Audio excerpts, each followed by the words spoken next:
Starting a bullet journal can be a bit of a daunting process, so let's have a look at the most basic bullet journal setup as taken from the bullet journal method. In terms of supplies, we're going to need a notebook and a pen.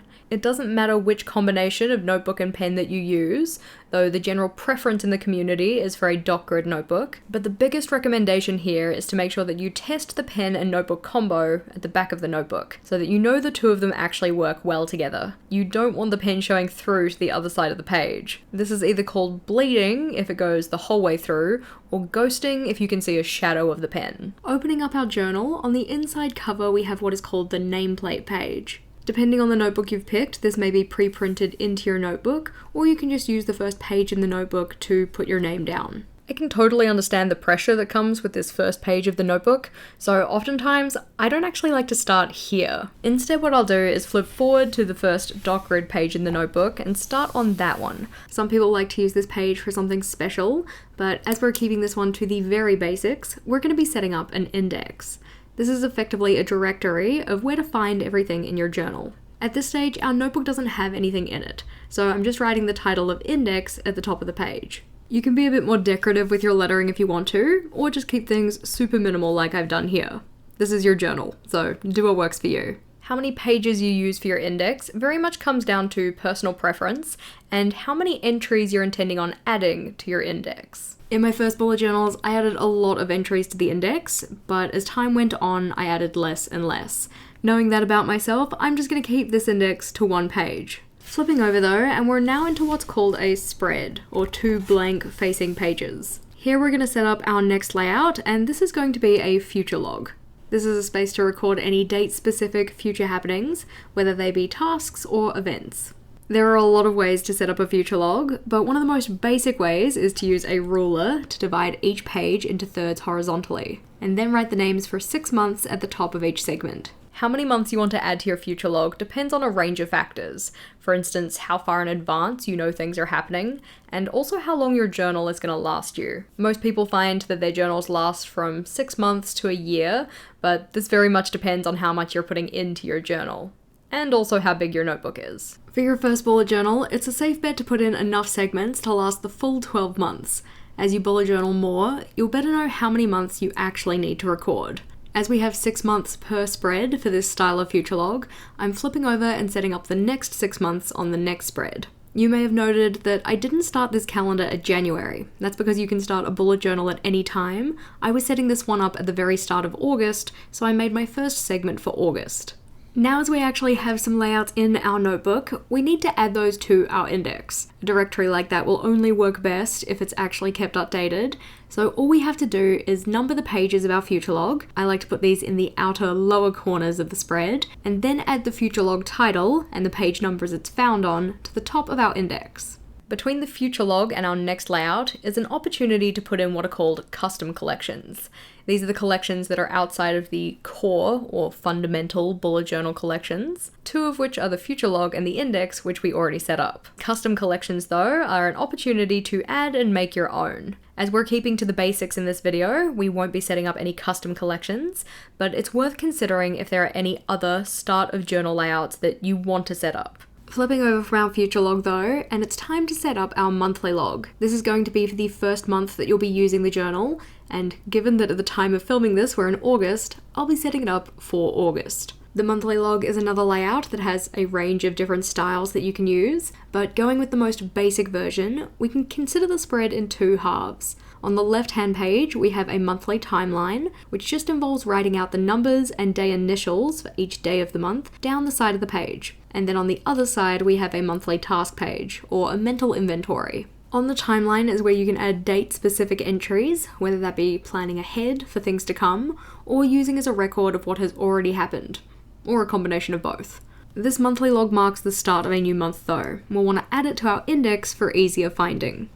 Again, we just number the pages and then add the month to our index. What I like to do for adding months to the index is give the page range for the very first page of the month to the very end of it.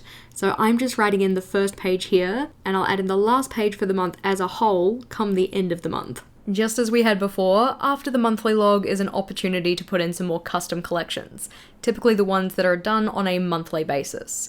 This could be something like a habit tracker or a mood tracker, really depends on what you want to use your bullet journal for. So make sure you take some time to consider what other collections might be useful for you to include. But after those monthly pages, we now have a choice. Are we going to be using weekly logs, or daily logs, or both?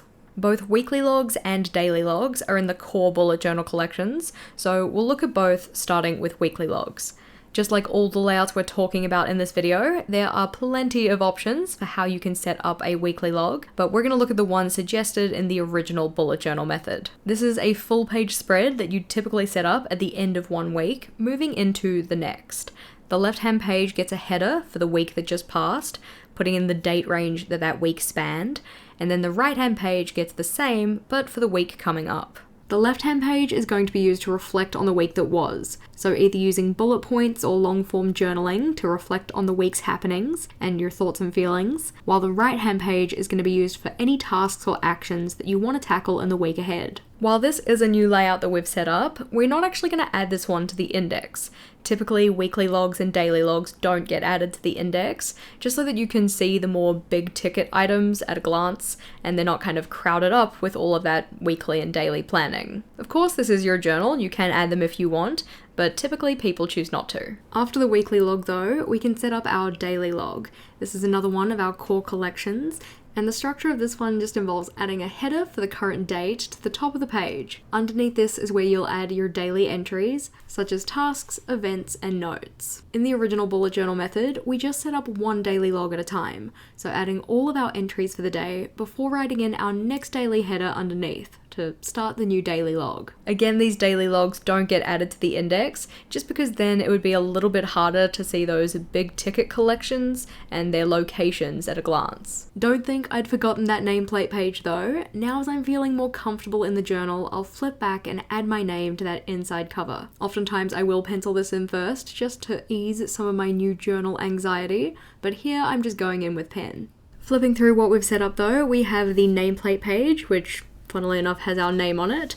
You can also put down something like a contact number, just in case you lose your journal. We then flip over into our first layout, which is the index, which is going to hold all of the locations for all of the layouts that we set up. After this one, we are into the future log. This is where we put all of our date-specific future happenings, whether they be tasks or events. And to keep ourselves safe, just because we're not too sure how much space we're going to need, we have 6 months on this spread, and then flipping over we have another 6 months for a full year. After the future log, there is also the opportunity to put in custom collections, but we have moved straight into the monthly log, this one having the timeline section on the left and then the task list on the right. This monthly log is for the first month that you're using the journal, so because we're setting ours up in August, this one is for August. Again, after this, there's an opportunity to put in more custom collections, but sticking to the basics, we moved straight on in to the weekly log. The weekly log again having two halves, so a reflection space for the week past, and a task list space for the week coming. Then after our weekly log, we set up our other core collection being the daily log.